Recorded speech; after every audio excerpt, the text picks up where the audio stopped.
away with the correct amount. D20 Radio, where gamers roll. www.d20radio.com.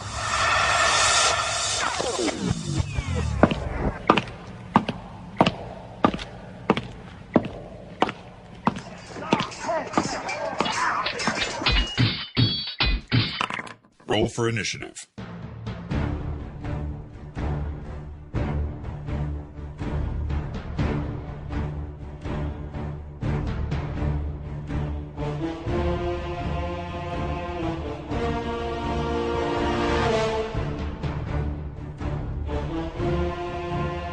Hello, Gamer Nation, and welcome to the Roll for Initiative podcast. This is issue number 6. We are your hosts, DM Vince and DM Jason. Jason, how are you this evening? I'm back in America, back after the holidays. Happy New Year, everybody. I'm feeling American again. As some of you listeners may know, Jason had taken an extended vacation with his family over to Japan, and he had a wonderful time, as he's going to tell everybody. Yeah, it was the best. I feel like I just stepped into a Norman Rockwell painting in the 1950s or something. I mean, it's amazing. We were staying at my fiance's place out near this place called Bajoen, which is a horse park in the middle of the city. Right. And every day there's kids like skipping rope and flying kites and riding bicycles. And you know what's really big in Japan for little kids is unicycles. Really? Like, yeah, it's like I thought I saw some kid being all crazy and different, but then she was like, no, unicycles, I forgot that's not a thing outside of Japan. And this little girl who was like 10 years old was just totally rocking her unicycle, and her little brother who was like 5 was like, leave me alone, I can do it. And he'd get on and he'd fallen off because he couldn't do it. It was great. It was really fun. It's a great place. Excellent. All right, folks. This is the new year, 2010, and we're starting off our new year with a fresh new show for everybody, which we've had some problems here in the past, but we'll get to that in just a second. Yeah, I heard there's been some problems, but I haven't been here to hear about them, so sorry, everybody. It may never happen again. Maybe. Greetings, old one. We seek your advice. Excellent. Sit by the fire and we shall talk. Welcome to Sage Advice. Okay, folks, and we're in our mail section, or our Sage Advice section, and while we were over the holidays, we did experience some difficulties with some of the files. So we are planning to fix all those things. Jason's going to take a look at the chaptering and fix that all up for everybody. I know some people had some issues about that. So yeah, in a nutshell, we have 2 different streams because we have our basic stream that's an MP3 stream, and we have our enhanced, deluxe, super, mega, M4A awesome stream. And the main link, if you're subscribing, the main link that we put up is for the enhanced podcast, the one where you can get the chapters and you get the different artwork for each chapter, and you can skip back and forth and do all that kind of stuff. The technical details really aren't that important, but it's an M4A file for what it's worth. That's a file that'll play on your iPod, it'll play on your iPhone, it'll play on your Zune. There's probably other portable players too, but I mean, iPod and Zune, you've covered most of the stuff out there. Yeah. Apologies to people who are using MP3 and anything else. There's plenty of others. But for people who don't have a device that can handle M4A files, we have the basic MP3. And that's, I guess, where the confusion came in, because while I was gone, we put out both streams, but I don't know, something went wrong with one of them. People couldn't get it, or I don't really know. But the point is, we're gonna fix it. We're gonna make sure it's working exactly the same as before. So I really appreciate anybody, sticking it out and listening, and going along with this while we have some of our technical difficulties of the youth of our podcast. Yeah, some things happen in the beginning, and then you just square them out. Stick with the MP3 feed for now, and That one had no problem. Don't stick with the MP3 feed. Stick with the enhanced feed. We'll make that one work. The MP3 feed is for losers. Don't use it. Wow. It's just chicken feed. It's not even deluxe. It's not even first class. It's like economy coach seating. Go for the super enhanced one. You know, just about a quarter of the audience just deleted our podcast because of that comment. Oh, I'm kidding. Well, while you were... kidding. I'm not kidding. Totally for losers. We won't get into that. No, I'm just kidding. Which one is it? Are you kidding or you're not kidding, Jason? Come on now. No, totally for losers. No, kidding. Just kidding. Anyway, you can also, if you have problems, go to our site, rfipodcast.com, and we have the player on there that plays the shows directly on the web browser. Or you can download the shows by clicking on the MP3 link and just download it there and download the loser file, as Jason calls it. No, I'm just kidding. Yeah. Losers. While you were gone, we did get a lot of emails talking about how great the show is. It was various emails, but one I wanted to point out was from Vlad. And he was telling he discovered our podcast on the way, and he started in the red and blue box D&D back in the 80s. Mm-hmm. And you got to help me out here because I haven't had a chance to read all of these. So tell me what he said. He said, "Jason, stop calling us losers." No, I'm just kidding. He just started in the basic D&D system, and he had a couple questions for us. He wanted to hear more about what modules we're running and which modules you recommend and which ones are fun. I really don't use modules myself. I do everything homebrew. Jason, you said you were running a module. You didn't want to say the name because your players do listen. Yeah, because we're right in the middle of it now. But I mean, it's fine. It's the U series, or Sinister Secret Assault Marsh, Danger at Dunwater, The Final Enemy. I don't really have a position as to whether it's better to play with a module or write something yourself. I mean, it's all down to are you creating a rich world for your players to go through?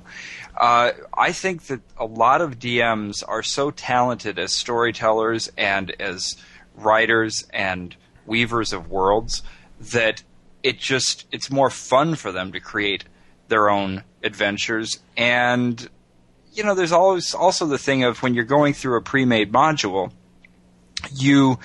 there's always the players could go get a copy of it. I mean, you could say you're only cheating yourself, but it's nice to be doing something that nobody has any idea what's happening of. On the other hand, the thing about playing with pre-made modules, first of all, for myself, is because it's a bit of a nostalgia kick because I like going back and maybe exploring some places that I remember from when I was younger. Also, it's good to... there's ones I had that I never got a chance to run through. So there's always... for example, the whole Ravenloft, the original Ravenloft series, I bought them, I had them all the time that I was playing the first time around, and we never went through them. And so I really am eager to go through Ravenloft at some time. The whole White Sands, or heck, I can't remember the name now, but the Oasis of the White Plains, etc. Total nostalgia for those. So a lot of it is just there's these great worlds that were incredibly well written that I want to go back through. And also, it's just a question of how much time do you have to really create a whole world and flesh it out to that level. And for me, if I'm playing one of these modules, I'm not going to run it exactly the way it was written. And a series like the U series really encourages you not to do it because you're required to create your own town anyway.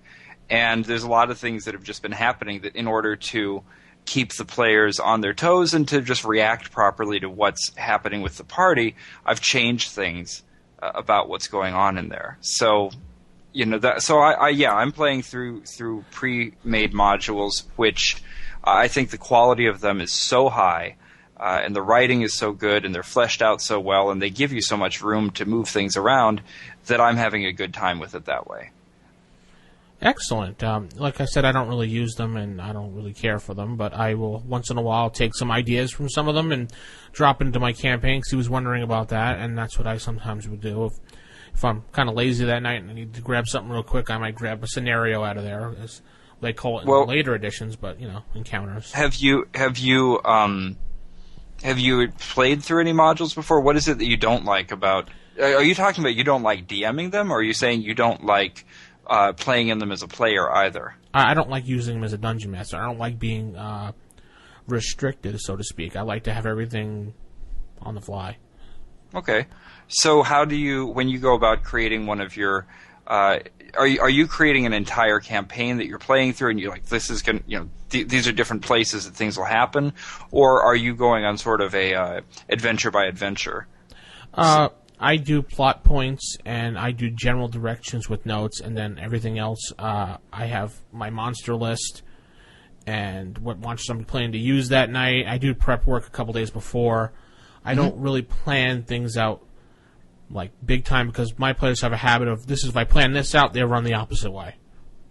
Yeah. Just like, I don't know if I said this in an earlier cast, but what happened right before the holidays was I had this whole thing planned out where they were going to the lighthouse, and they were supposed to save, they were supposed to rid the evil from the lighthouse. Well, what happened, 2 players in the group decided that they started fighting over something, and one of the players who was pissed off at the other player decided to run the opposite way. So now I had nothing. So I had to sit there and create an adventure like out of my butt. Out of nowhere, I had to go with it, and then finally get the group back together to go where I wanted them to go. So Right. I didn't railroad them. I let them go wherever they wanted to, because I hate railroading again, too. I let them go where they want to go, and I convinced them along the way with NPCs and various monsters this is the way they should go. Yeah, I mean, that's one of the things that players can spot right away is when you're railroading them into something, and I think it takes the fun out of it for a player if they feel that way. Well, that's why I let them run their way they wanted to run. Yeah, I mean, the whole point of, well, not the whole point, but a huge point, maybe the whole point to me of playing actual tabletop RPGs with other human beings as opposed to just sitting down with a computer is that human beings can react to changes in what you do. You're playing a video game and you run the wrong direction and suddenly you hit the invisible wall and your little character just can't run any further. Mario can't leave the castle or whatever. Uh-oh. But, and that's the same feeling you get if you're being railroaded through a scenario where every time you try to do something that's inventive or just goes off the plot, the DM comes up with some really convoluted reason why you can't do it until you realize that he's railroading you and taking you down this path where all you get to do is swing sword, hit monster, monster swings weapon, I am hit, next thing happens, treasure here. Yay. It's no fun anymore. Some people do like that, though. Well, no. They shouldn't. That's not fun. I'm not even going to be, diplomatic about that. That's not fun. That's just rolling the dice and looking at each other. Ooh. Anyway, if you have any questions or emails, rfistaff@gmail.com. And thank you, Vlad, for emailing us, and thank you everyone else that's emailed us with some great comments and complaints about the files. I have received all of them, and Jason will get to fixing all the things that I screwed up. And I heard that there's been some emails that were more argumentative and you don't know Jack, and I haven't had a chance to read them yet, but I want to encourage people to continue those because actually I like hearing people disagree with stuff. That's fun. So I will read through those and react properly for the next episode. Next issue. That's right. It's issue now, pal. Yeah.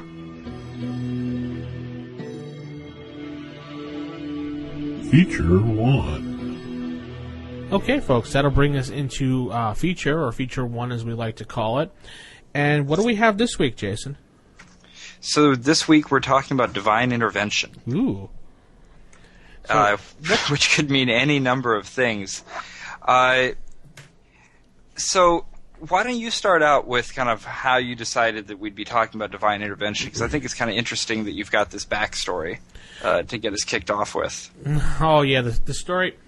the story basically starts like this, that I was playing in a campaign that one of my friends was running way back, probably, 10 years ago or so, and I was playing my knight, or a cavalier. Actually, he was just really a fighter who was aspiring to be a knight, and we were running through this, I think it was a tower, a large tower, or it might have been a small keep, I'm not sure.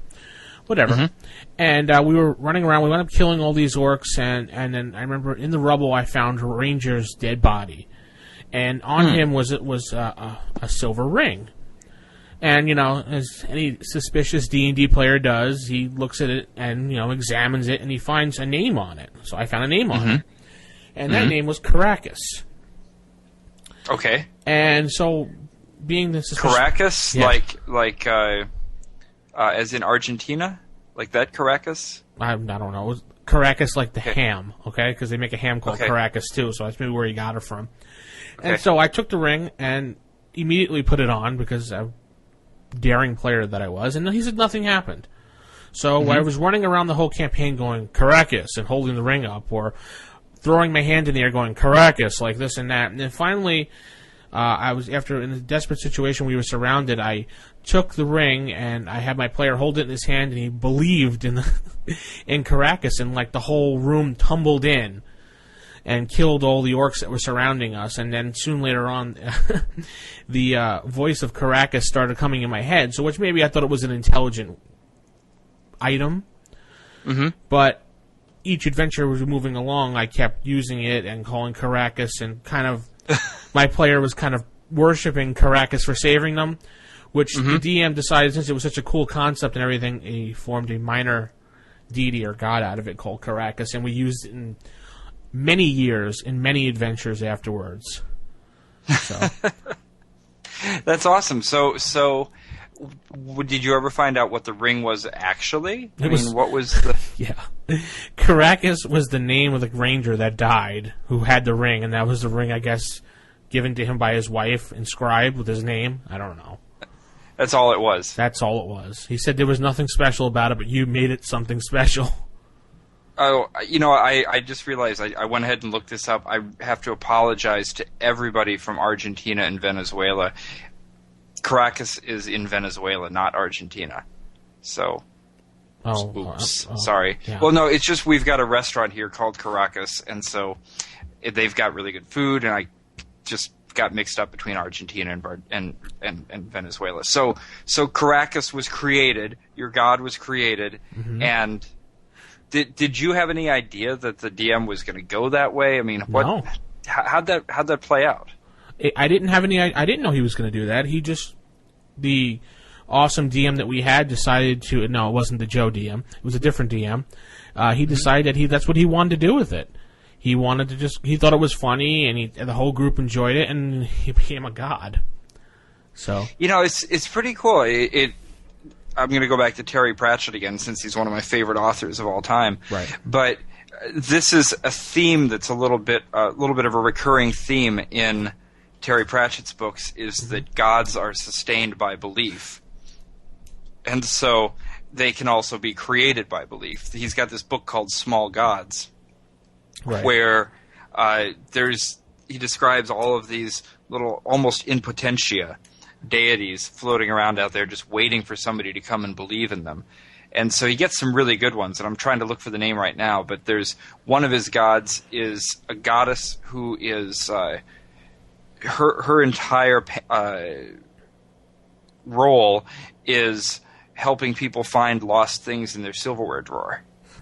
Because there's just so many people have prayed to have a god that would help them find something that was lost in the silverware drawer, that eventually she came into being. So it's that kind of a thing.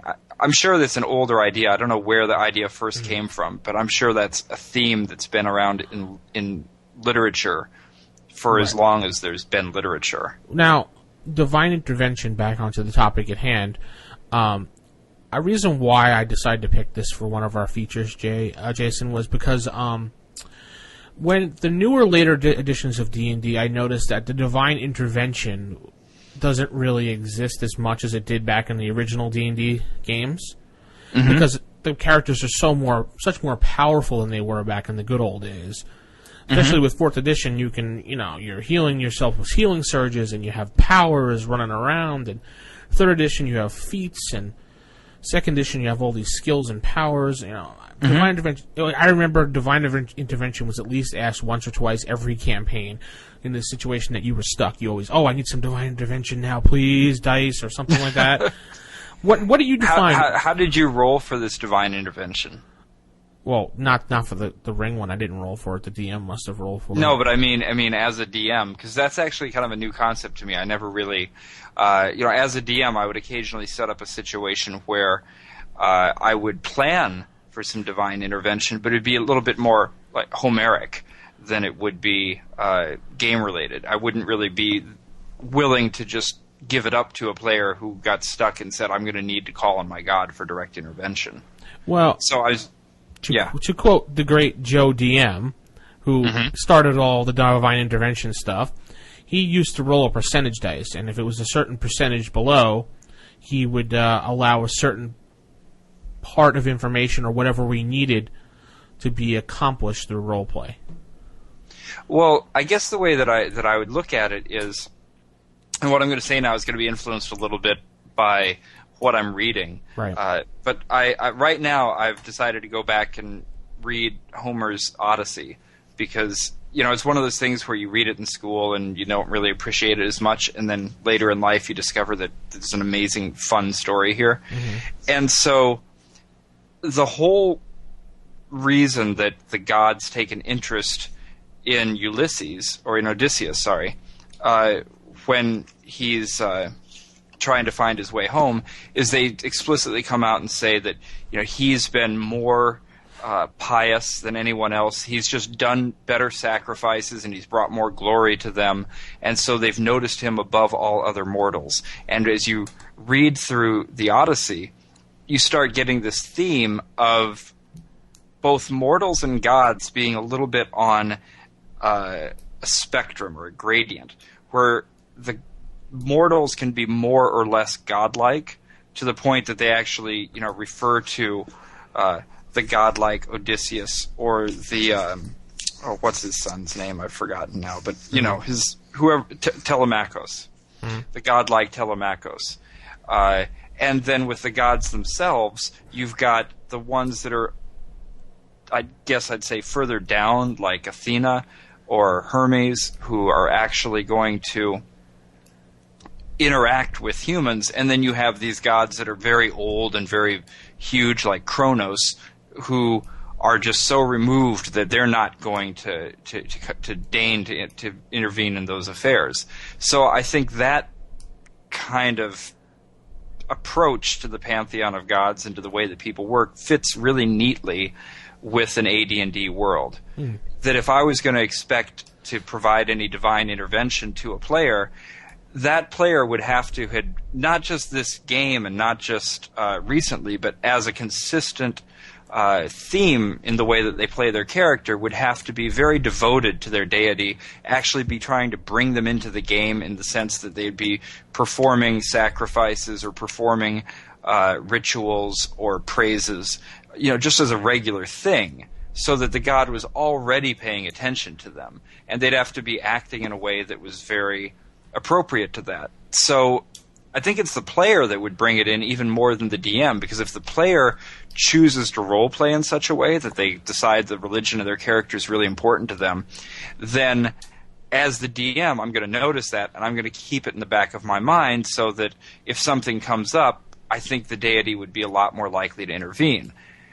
And the flip side of it is then how busy, I guess you could put it, is their deity. Are they followers of a deity who's so huge and removed from everyday life that they're less likely to pay attention? Or is it maybe a more minor deity? So in the case of your character, who actually was the one that brought Caracas into being, I'd say Caracas is going to be pretty attentive to his needs. Well, yeah, definitely. It was a very good campaign, and I can't tell you how long the god Caracas lived after that character and into how many campaigns he did, because we just kept using him because it was such a great concept. The DM liked it, I guess. I don't know. I love that. That's awesome. I don't think I'd even roll for that as a DM. I'd just make a decision. It's the DM's opportunity to do a little role-playing of their own. Exactly. So, divine intervention, basically when a deity or a god steps in by player, or I shouldn't say player, by character request or representation somehow, and helps out the campaign by DM decision. We don't know how. Tell us how you do it in your campaigns, or how you've discovered a deity in your game, or something that has an interesting story at rfistaff@gmail.com. Suddenly, your torch goes out. You fumble around in the darkness to relight your torch. When you do, you look up and see the Creature Feature Theater. Well, that brings us now into the Creature Feature Theater. And what do we have this week? We have the Flow Lights, right, Jason? So we continue our tradition of very round monsters. That's right. You've noticed that, didn't you? Yes. Well, this one could be found in Dragon number 38 on around page 58 or something. Yeah, I don't know. I think they might have misnumbered it, because when I was looking for it... No, it's on page 58. I guess I'm just an idiot. Anyways, here it is. The Flow Light. This is not an infomercial product from Vince Offer. This is, in fact, a monster. Although, yeah, I like the idea of the Flow Light having an infomercial. A Flow Light infomercial? What would this infomercial be about? I was tempted to just right now go into a Vince Offer kind of patter, but I don't know enough about it to say. But what I'm looking at here is a nice illustration of the Flow Light seemingly attacked by a Sumerian of some sort in this Dragon magazine. So the Flow Light itself is just going to look like a ball of bright light 3 to 4 feet in diameter. So the first thing you're going to see is something that could be anything. I mean, you could mistake this for a will-o'-the-wisp. You could mistake this for swamp gas. Maybe you're going to mistake this just for the moon in the distance, but it's actually much closer than you think. But at any rate, these are highly intelligent creatures. They have a single eye in the center of their body. Little bit of a... We talked about the Beholder before, so we're having a little deja vu here, but it's nothing like the Beholder at all. The first thing about the Flow Light is, why would you actually go looking for one? And the reason is that the eye of a dead Flow Light protects the owner from level draining abilities from vampires, night hags, wights, etc. So at the very least, you might actually want to go trying to find the eye of a Flow Light. Oh. Yeah, it wouldn't be a very ethical thing to do, however, because these are highly intelligent creatures. They're not evil. They're neutral. Yeah. They're neutral. So first of all, if your paladin is thinking about trying to protect himself from level draining abilities by going to get the eye of a Flow Light, he's in danger of damaging his alignment status. His good reputation, yes. Everything about it. So they're kind of, they kind of look like an octopus, like a squid or something inside the little light. From what that's the actual thing. The creature itself has been described. You know, when adventurers talk about seeing a dying Flow Light, as their lights fade, they say they look like a star. But what they're seeing, instead of 8 arms of a star, is actually 8 arms of this floating creature that is tentacled like an octopus. And they do 2 to 5 points of damage for each one of them. Yeah. So let's run through what they actually do, just in purely mechanical terms, instead of talking about all the fluff that might upset someone. Not fluff. Shh! Don't say that. So they have one attack. They have an armor class of 5. Right. So let's talk about how they do that attack. When they do, it's kind of like whoosh, just like that, and they attack you. Mm-hmm. Yeah, it's a tentacle that's coming out. So the damage that they do, they're only going to be doing one attack at a time, and the physical damage isn't that bad. They're rolling a d4, so doesn't sound too bad.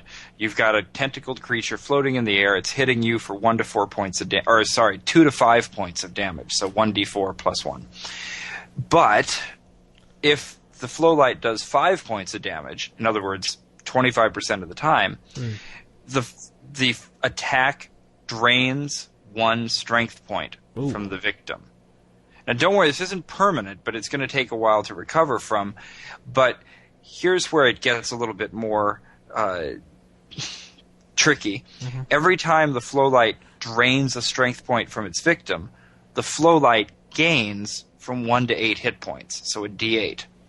And the good thing, if you are going up against a flow light is that when you're reduced to 3 strength, so if you've started with 12 strength and been hit 9 times, then when you get to 3 strength, you're totally defenseless. The flow light will simply fly away to find better game. What they're basically doing, and this is a question that I had for myself when I started reading about the flow light, is why would they bother attacking? Well, yeah, they don't. Well, okay. Actually, tell me what I'm missing here, because I thought they did. Well, they are neutral creatures, so they're not going to generally just start attacking someone. They're only going to attack if threatened by you as a player coming after them, because they know what you're coming after, so... Well, I mean, why would a neutral creature be any more that way than an evil or a good creature in terms of not wanting to attack? Neutral creatures, I think, don't have the aggressiveness to want to just randomly attack people like evil creatures would do, just out for just killing everything. That's my opinion. When I lived in Chicago, when I was a punk in Chicago, there was 3 skinhead gangs. Right. There was the Sharps, Cash, and Shock. Sharps were skinheads against racial prejudice. So there's your lawful good skinheads. What? Shock was the skinheads of Chicago. They were the Nazis. They were the racist white power Nazi skinheads. And then Cash was just Chicago area skinheads. So they didn't really go one way or the other. They were like your neutral ones. The difference was that Sharps were totally anti-racist. They were Spirit of 69, Trojan Skins, they two-tone, they would, all that kind of thing. The Shock was just the evil, bad Nazis. Cash was right in the middle. The one thing that all 3 had in common is they loved to fight and they would kick your ass. So, I mean, same kind of thing that I think about when I'm thinking alignments here. Just because a creature is good, neutral, or evil in the AD&D world doesn't mean, to me at least, the way that I would DM it, that they're going to be any more pacific or any more violent. I think that with the flow light, if they have a motivation and you're standing in their way, I would expect them to be fighting you. Like we have our own styles. In my styles, I wouldn't have a neutral creature be aggressive towards players. I guess if they're standing in the way, but then again, a neutral creature might have a chance of just going around them because they just don't really feel like fighting. Well, the only motivation I could really find for this here in terms of attacking is to go and to gain more hit points, because they don't say anything about these being temporary hit points. True. And to be honest, I don't remember ever having a concept of temporary hit points in first edition anyway. But it could just be that this is a good way for them to get strength. They're feeding. Now, of the neutral alignment, I know I'm not going to go back into our alignment discussion that we had in a previous issue, but to touch on it a little bit, the point of the neutral character or creature is that they believe in the balance of all things and that good and evil are both necessary to exist. They may be very happy to attack good or evil or even neutral characters if it suits their needs, but particularly good or evil ones. So in this case, flow lights, I guess the reason they're attacking is just to feed. Or, as a DM, you're going to come up with reasons for this. This is just we're just giving you a creature here. We're not necessarily saying what to do with it. But just to go back to the mechanics for a second, if you get drained 9 strength points, you're going to have to, according to the description here, you'll need 1 day of complete rest to regain each strength point lost. Wow. So it's not that bad, because from a pure healing standpoint, you're going to need, if you don't have healing scrolls and spells and potions, which you ought to have, it's going to take you a day to get a hit point back anyway. Someone without restoration. Right. Now, I don't know what type of magic item or spell would bring back your hit points in a case like this, because this is the first time I've encountered a monster that drains hit points only temporarily. Drains attribute points only temporarily. Have you encountered anything like that? Yeah, it doesn't, I'm trying to think of a creature offhand. Doesn't a white take away a stat ability? I thought whites did just level drain. Yeah, you can get that back at restoration, though. Okay, so... And yeah, you can also get back stat points with restoration. Lesser restoration, you can get it back with a wish. Yeah, but I mean, a wish seems awfully... I don't think I would waste a wish on something that I could just rest for a week. Yeah, that's why you would probably use restore. Lesser restoration or something. Yeah, I mean, going back to our wish discussion the other day, but yeah, I think that I would definitely hold on to my wishes. In a case like this, if I as a player got my strength drained by a flow light, I'd probably just go ahead and rest up if it was at all feasible in the scenario. All right. Well, what we could do is we can track down Kevin Reedman and find out what his original intention for this creature was and what it would do on since it's a neutral alignment creature. Yeah, I'd really like to find out where the inspiration and the source of the flow light and the name came from, because all that's not here, and there's got to be a great story behind it. So let's get Kevin. Let's try to track him down and have a little chat with him. Kevin Reedman, if you're listening, please call us. Or email us, rfistaff@gmail.com. Tell us what you think about the flow light from Dragon 38 on page 58. And have fun with it. Give us your stories. Creature Feature Theater. That's it for this segment, folks. Welcome to Playing Tips. So we're going to step into playing tips this week. And I brought this one up. I wrote it down last time we recorded because... Jason, you had a great story about bringing players into your campaign. I'm going to title this one, DM, Is It My Turn Yet? How to bring a player into an already running campaign. So, what was that story about? You had spoken about how you were bringing players in, you had them in a jail cell or something? Well, yeah, so, first of all, I think this is something that is going to come up a lot of times for a lot of people, and I'd definitely like to hear some stories from other people about what they have done. But you're going to have situations where a character has to be introduced into the campaign, either because it's an existing player whose character has died or been otherwise rendered unplayable and needs to bring their new PC into the game, or because you've got a new player coming in. And I think that's kind of what we'll talk about more today, is you actually have a new player coming in. There's two sides to this. There's the issue of bringing in a new player just on a personal level. You know, you've got a group of people who have been playing for some time, probably have gotten certain dynamics going and trying to make the new player feel as part of it as possible. And the other side is how you're going to bring the character themselves into the game. So we'll go into it in a minute, but I think the things we'll want to talk about are what are some of the things that you can do in order to kind of facilitate the interaction between the players, some of the things you can do that, and then what are the things you can do for the character. So the story you were asking about was in the campaign that I'm running right now. Mm-hmm. We had it started off with just two players and myself, so each person was playing two characters. Wow.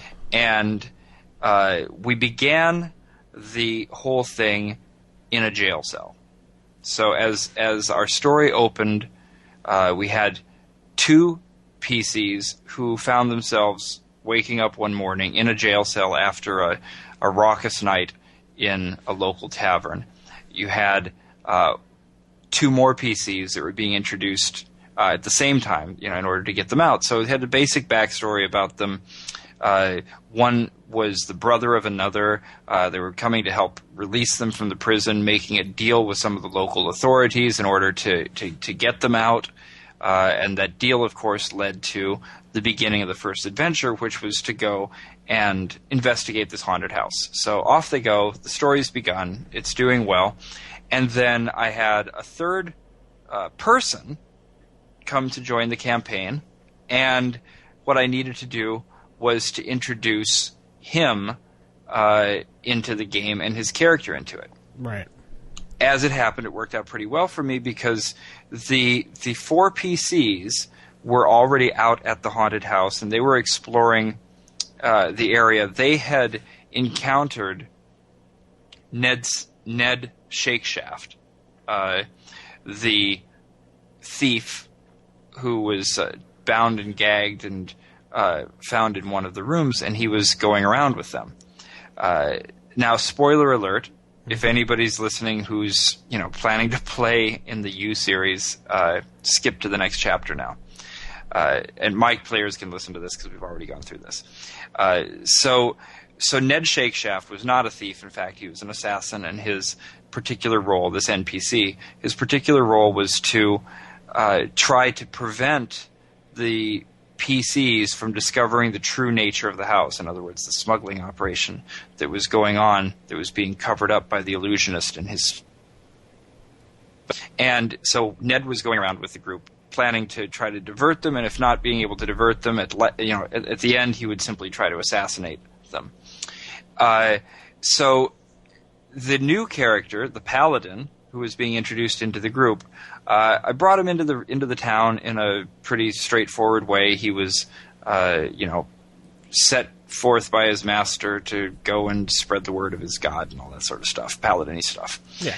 What he encountered in the town was that back in the town, the person who had actually sent, the merchant who had sent the assassin, realized that he had actually made a bit of a mistake. That essentially by sending somebody out to try and assassinate the characters, he was creating more opportunity for the characters to discover the operation than not. He hadn't really thought it through, and he panicked a little bit and went, I've really got to go out there myself and try to retrieve this assassin and the whole thing before I blow the whole thing sky high.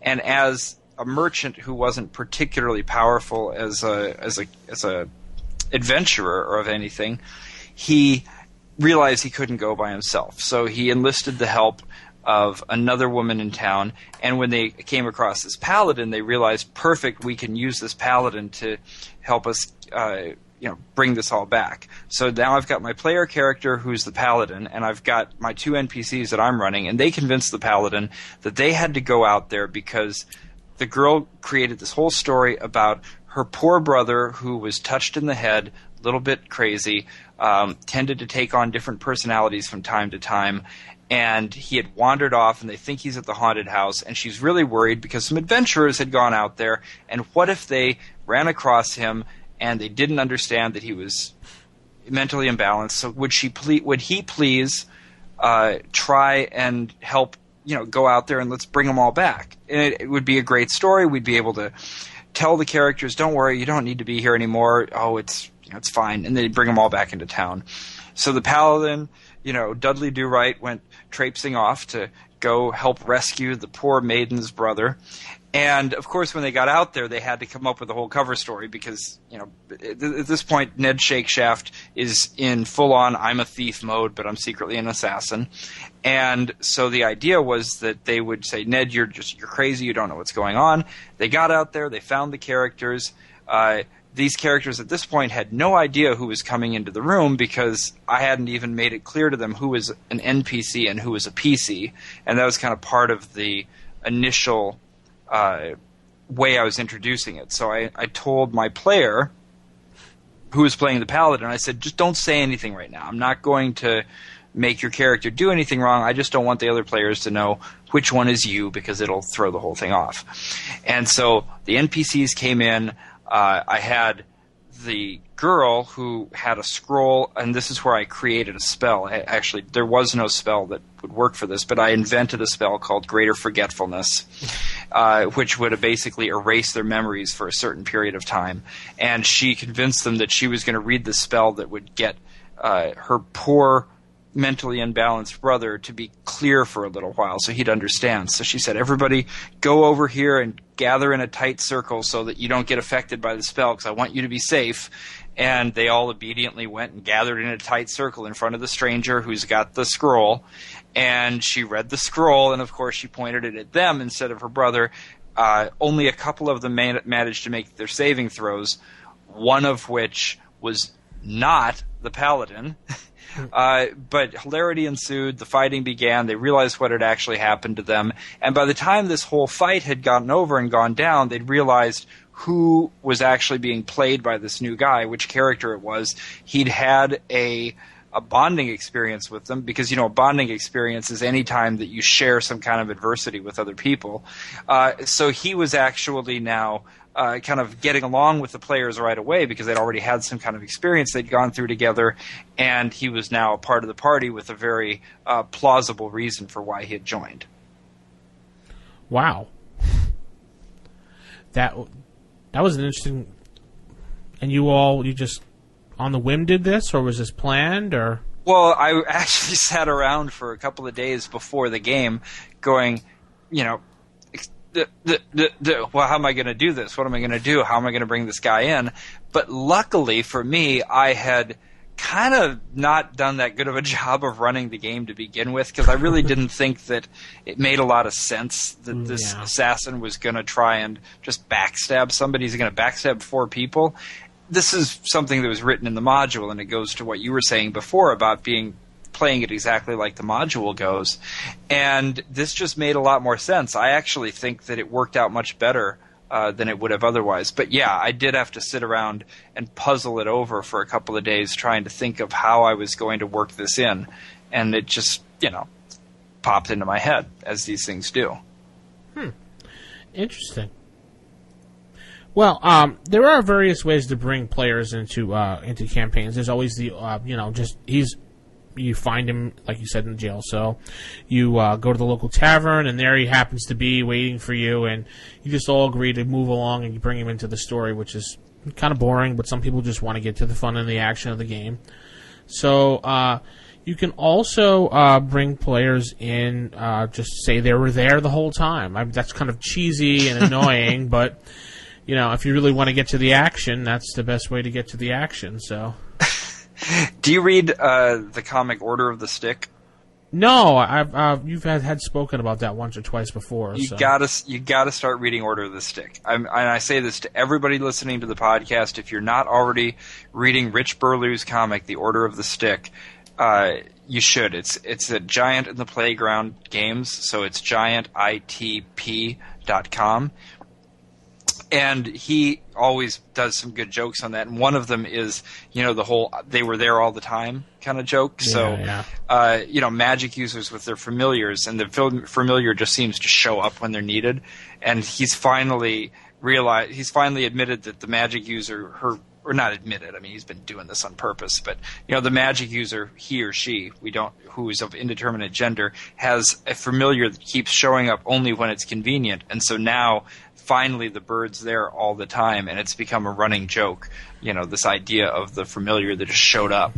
And it's the same kind of thing with characters. Yeah, I guess they were just there all the time. It's not the worst thing in the world you can do.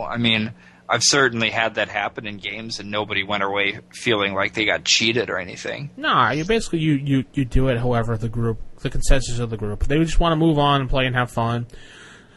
That's totally acceptable. But there are some stickler DMs that have to go more reality and have to have it this way and have to, that doesn't make sense. How can a player just pop out of nowhere, Well, I think if the DM's got a good way to do it, then have fun with it, but don't let it stop you from getting on with the game. No, of course not. I just wanted to point out a couple really funny movies that go over this type of topic. And I don't know if you've ever heard of them, Jason, but have you ever heard of the movie The Gamers? Is that the film... Is it a British film? No, actually it is an American film about a comedy troupe that's in Seattle, Washington, actually.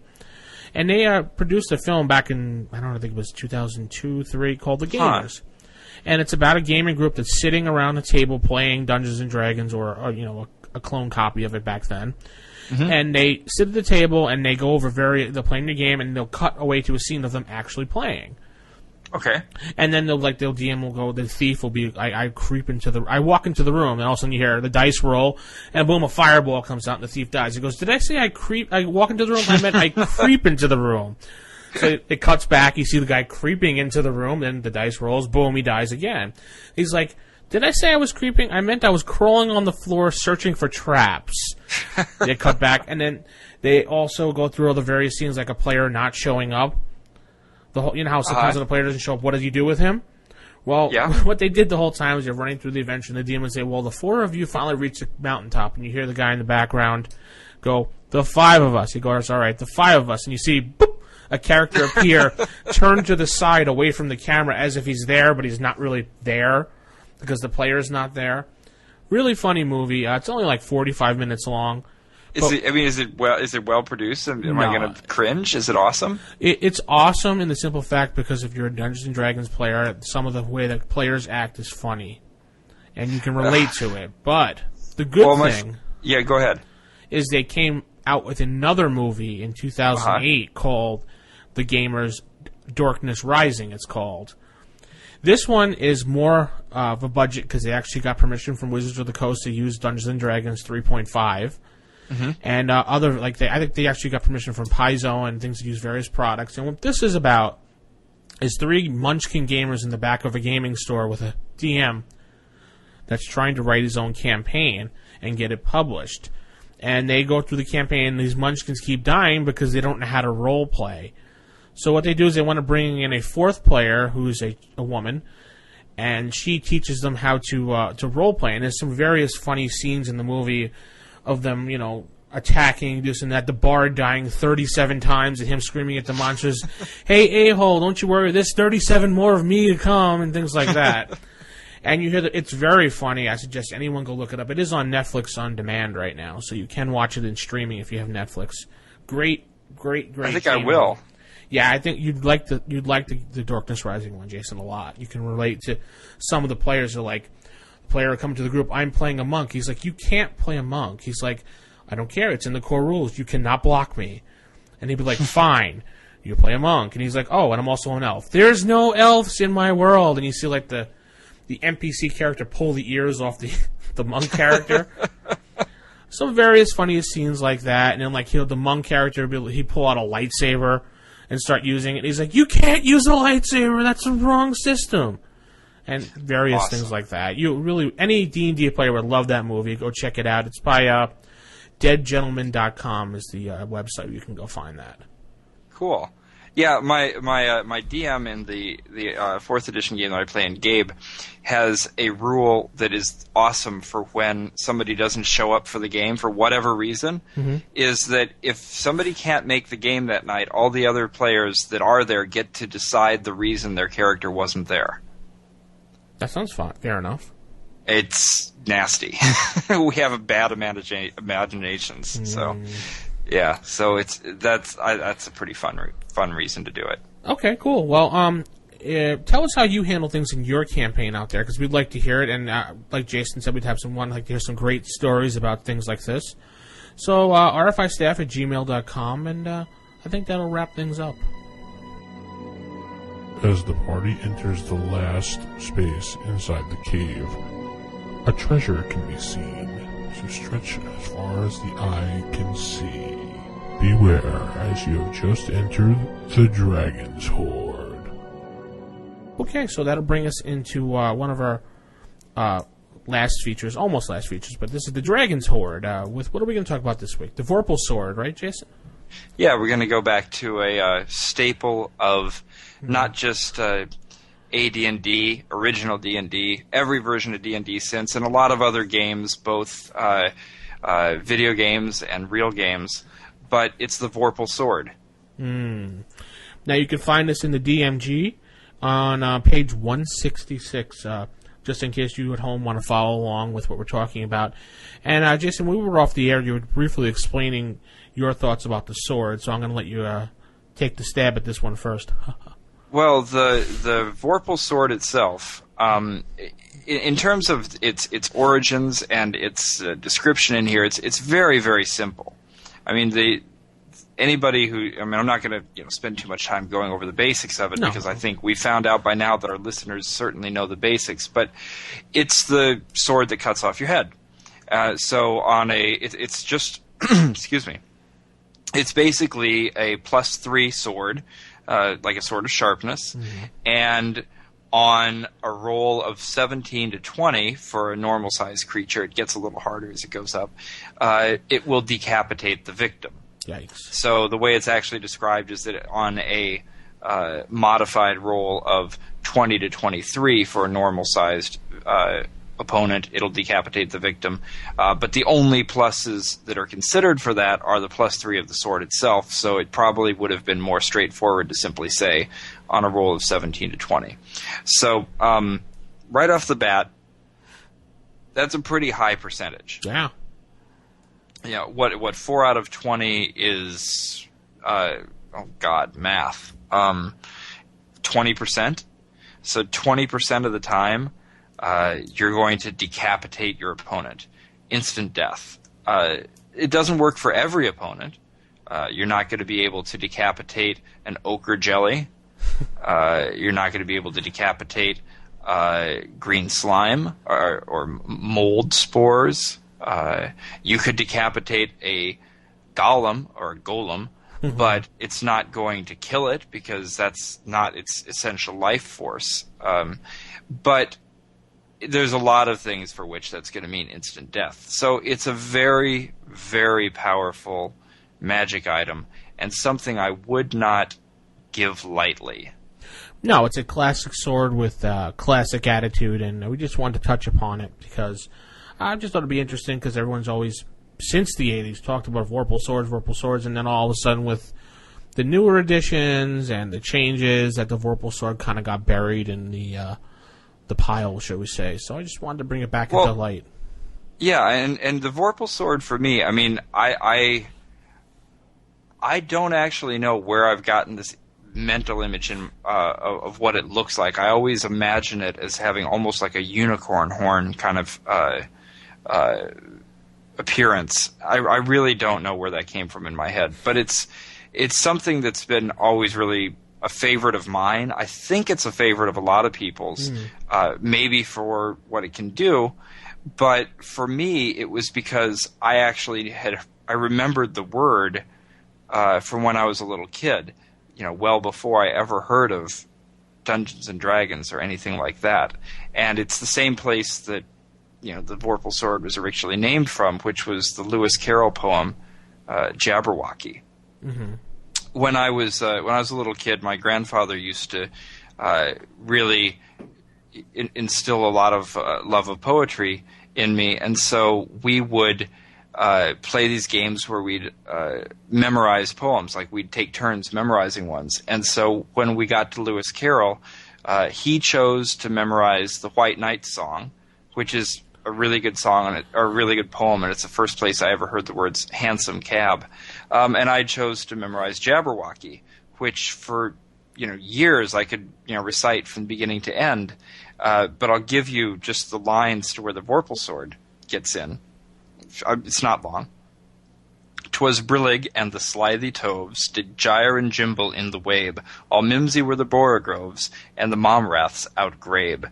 Beware the Jabberwock, my son, the jaws that bite, the claws that catch. Beware the Jubjub bird, and shun the frumious Bandersnatch.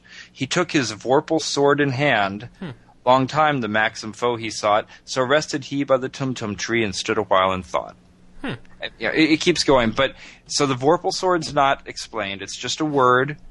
Lewis Carroll, I looked this up, before the podcast. Lewis Carroll himself said, I can't explain what that is. I can't tell you what a tum-tum tree is either. I mean, it's a nonsense word, but it sounds so good that I suppose when I don't know actually who decided to put the Vorpal sword into the game. I assume it's Gary Gygax because, again, doing a little bit of research before the show, apparently it showed up first in a Greyhawk book. But I assume that he took the word because it sounded good, and it could be anything, and decided that it was for decapitating. Yeah, definitely. So if you know anything about the Vorpal sword or any information about it, just give us a holler, rfistaff@gmail.com.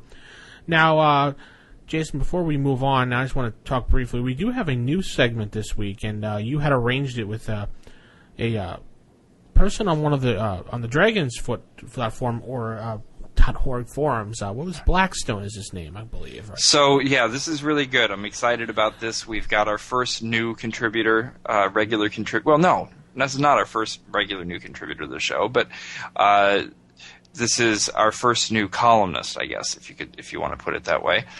So Blackstone came to us with a great idea, which was to start doing some reviews of modules. And we're going to go ahead and kick it off this week. It's called Blackstone's Vault. I'd like to hear everybody's impressions, of course, just like I want to hear impressions of what we're doing, what you'd like to hear more of, etc.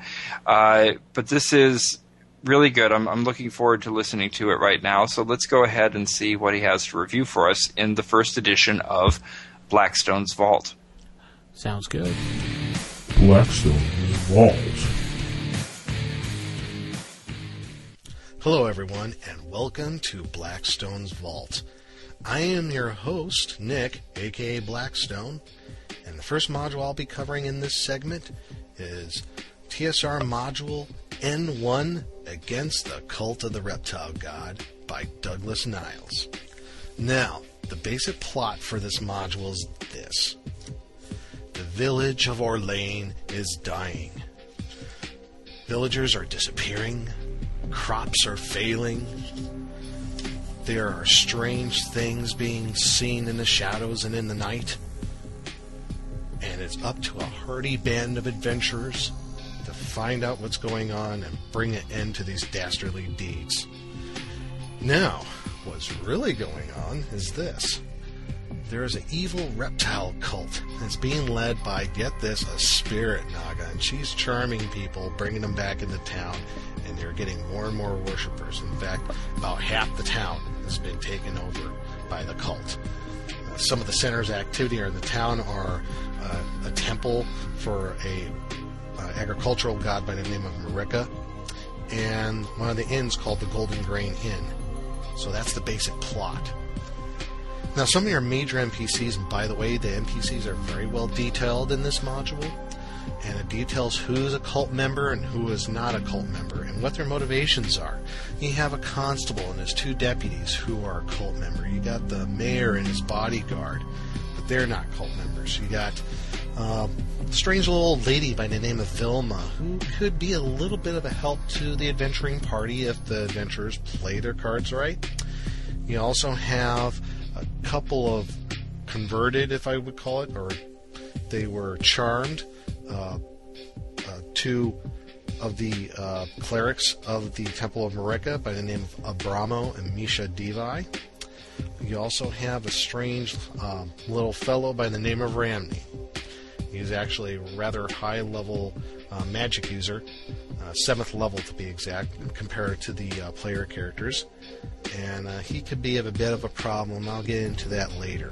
And also you have the one who's pulling the strings in the background is the Spirit Naga, and her name is Explicata Dephilus.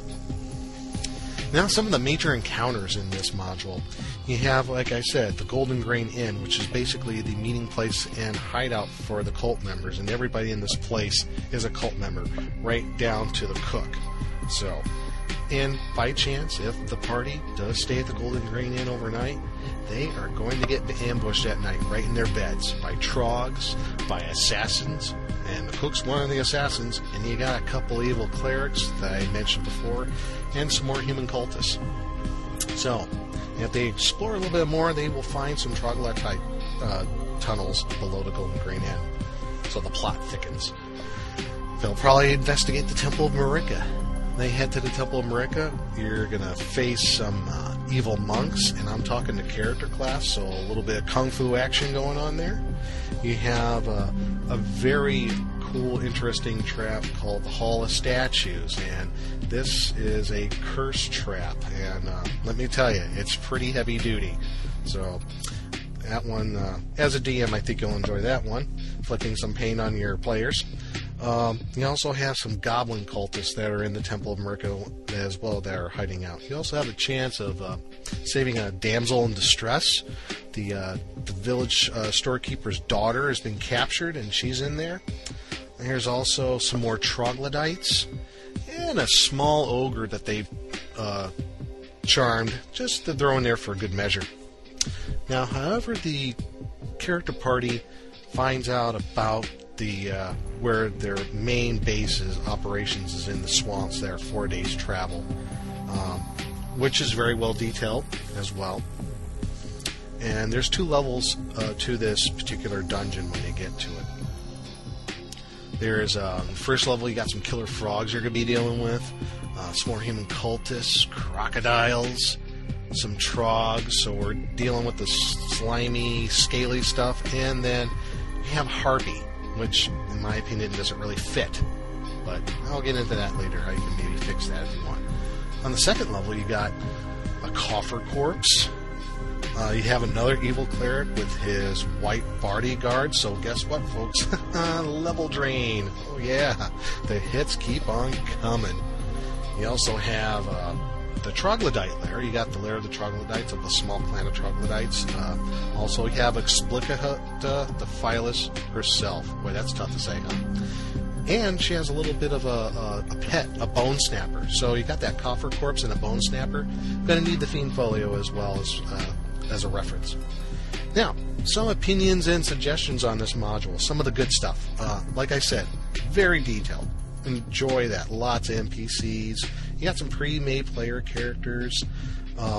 You also have rules to handling if what happens to the PCs are captured by the cult and are possibly charmed by the Spirit Naga herself. So that's going to pose a real cool role-playing opportunity for your players.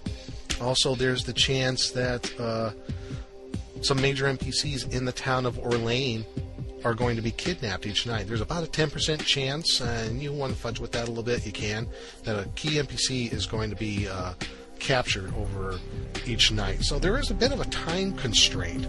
Also, things aren't exactly what they seem. I mean, look, you have a nice agricultural god temple of Marika, and actually it's one of the bases. So, so much for a nice, happy-go-lucky agricultural god. That's been kind of kicked out. You also have the Inn of the Slumbering Serpent, which is another inn in town, and you have the Golden Grain Inn. Well, if I heard those names, which one would the player characters most likely stay at? The Golden Grain Inn sounds nice. Wrong answer. That's the place you don't want to stay. Ha ha ha. So you got a lot of good stuff in there, including counter tables for the Overland, which is about 4 days game time travel. You're going to go through some forests and then to the swamp. Also, you have a small section on further adventures after you get rid of the cult in the area. So, a lot of good stuff. And finally, my number one thing about this, everybody else uses either Village of Hamlet or Keep on the Borderlands as a starter module for a start of a campaign. This is a nice alternative, I think. It's a nice start for something else. I mean, everybody else uses those. I mean, they're great. Don't get me wrong. I own them. I like them. But you know what? This is different. I think this is a little bit more fun or to use as a different starter. Now, some of the not-so-good stuff, in my opinion, it's a bit overpowered for first through third level characters because you have a Spirit Naga who's got a lot of nasty stuff. I mean, you know the abilities of a Spirit Naga, and you got the abilities of a White. So, first through third level's going to have their hands full big time. They better be very well equipped. So, it's more, in my opinion, for third through fifth levels, but, you know, if you want to go first through third, that's entirely up to you. You also have the problem with Ramney. Ramney is, like I said, 7th level magic user, is kind of a hermit. I would just use him as like a sage, just for sage advice. Maybe help out the magic users to research spells, create some scrolls for spells that they might need. But I would not bring him along into the dungeon as detailed in the module. I didn't plan it that way because it just seems like he's like a pet for a pet NPC for, you know, the DM. That just leaves a poor taste in your players' mouths. I just didn't play it that way. You also have the Harpies. They just don't fit for me. You know, get scaly, slimy stuff in this place, and you know, Harpies just doesn't work. I replaced it with a Boalisk. I thought that was good. It worked well. you might want to choose something else. And the Boalisk is in the Monster Manual too. You can check that out. Also, probably the number one thing was one of the evil clerics of Brahma, who was charmed and eventually converted over to worship of Extochus and Dephilus. He's a 7th level cleric, and according to the rules, if I remember correctly, if you fall away from your faith, you can't get any spells above 2nd level. So how does he still have all his spells? Well, I played it to where there is a higher power behind the Spirit Naga, and I used Demogorgon as the power behind the Spirit Naga. So I used a demon. You could use a devil. You could use some other evil demigod, but something else that could bestow spells to clerics. And also, there's a minor thing. There's one other little minor thing. There's a spot on one of the maps. It's a maze near a troglodyte's lair, and they kind of forgot to put the exit to the maze, and he never fixed that. Oops. So there you go. Oh, well, where you can find this module?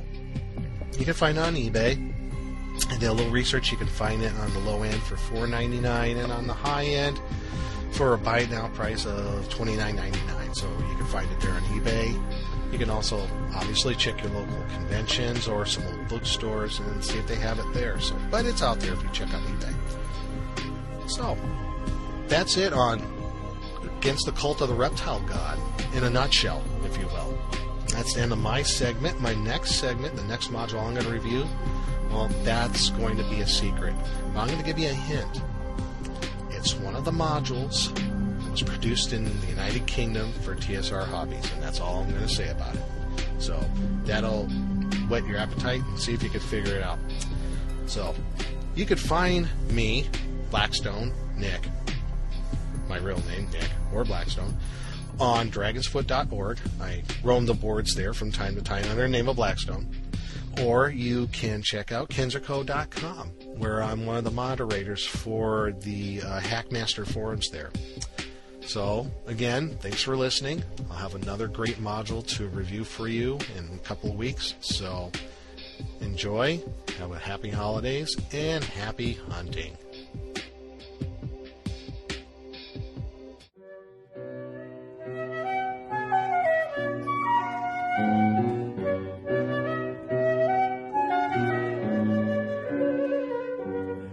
Okay, that's going to bring us to our final segment this week, and this is the library segment. So, what do we have to talk about this week, Jason? You said you had something. Well, yeah, we're gonna actually kind of kick it off to next week a little bit, but for the library,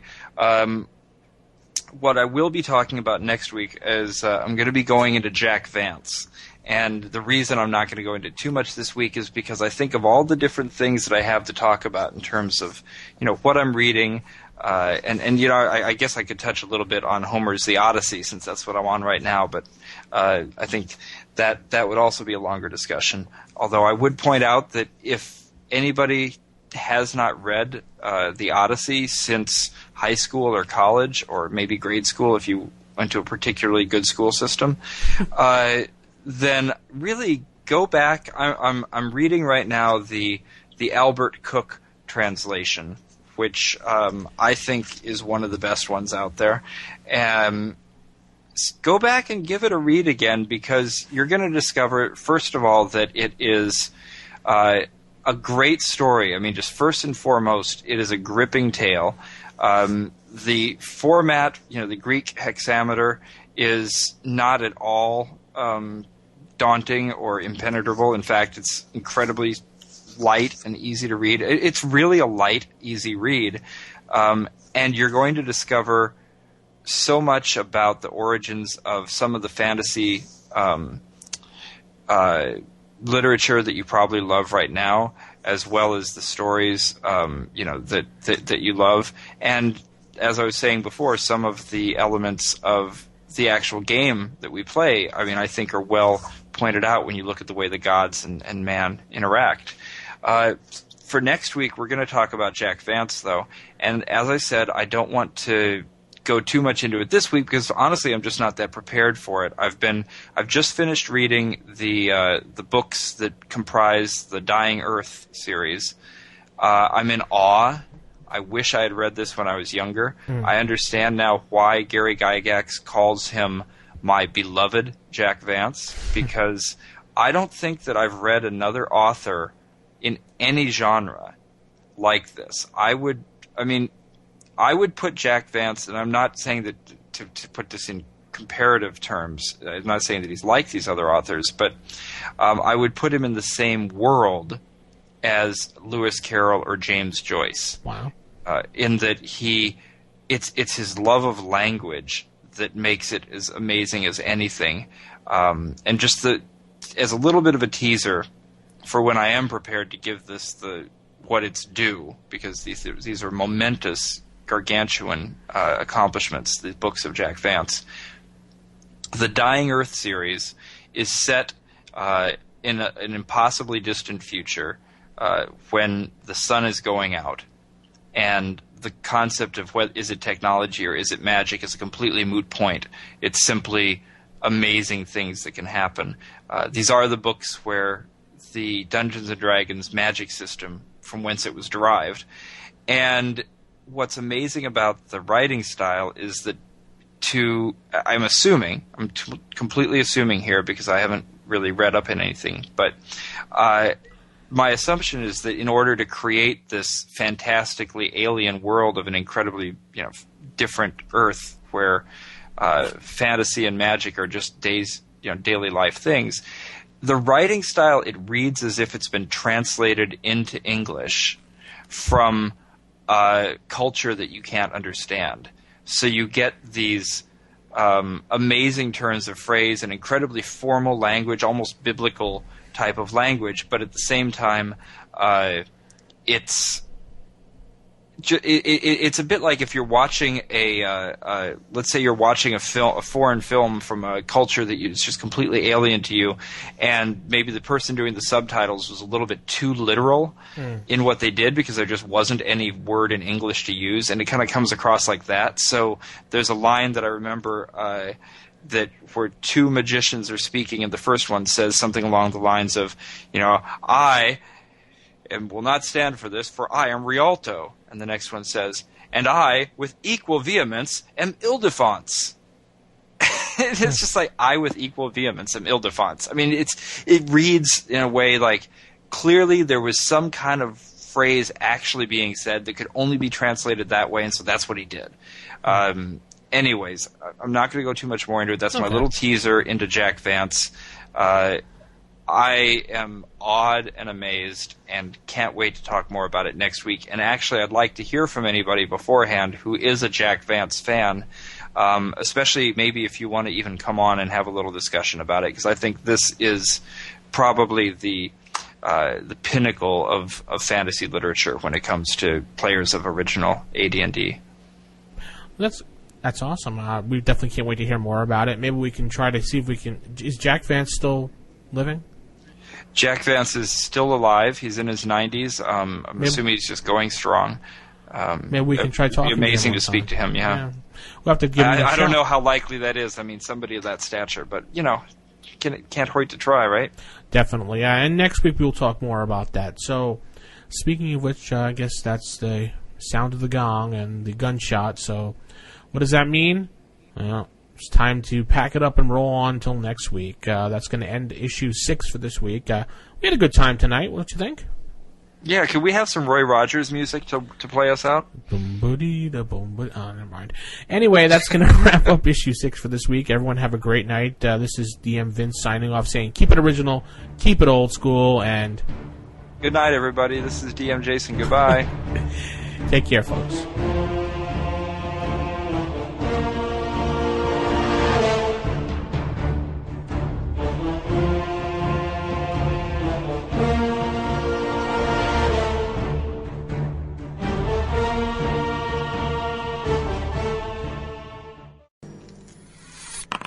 Roll for initiative.